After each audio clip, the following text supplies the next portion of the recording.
ಇಲ್ಲೇ ಮೂರನೇ 2 ಇದನ್ನ ಓದ್ಬೇಕಪ್ಪ ಅಂದ್ರೆ 2 ಇಂಟು 2/3 ಅಂದ್ರೆ 3 ಪೂರ್ಣ ಭಾಗದಲ್ಲಿ ನಾವು ಎರಡೆರಡು ಭಾಗವನ್ನ ತೆಗೆದುಕೊಂಡಿದ್ದೇವೆ ಅಂತ ಅರ್ಥ ಆಗಿದೆ.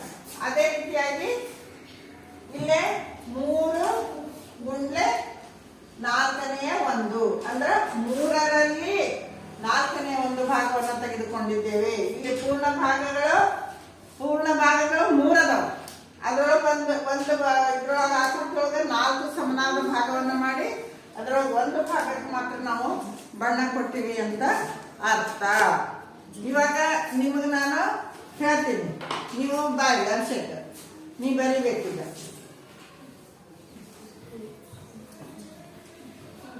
ನಾ ಹೇಳ್ತೀನಿ 3ರ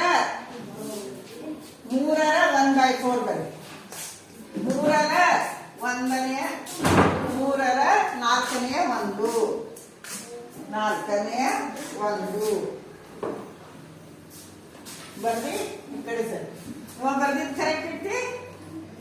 ಕರೆಕ್ಟ್ ಇಟ್ಟಿ 3ರ ಇಂಟು ಅಂದ್ರೇನು ಹೌದಾ? ಈ ತರನಾಗಿ ಅನೇಕ ಚಟುವಟಿಕೆಗಳು ಪುಸ್ತಕಗಳು ನೀವು ಮಾಡಬೇಕೀಗ. ಧನ್ಯವಾದಗಳು.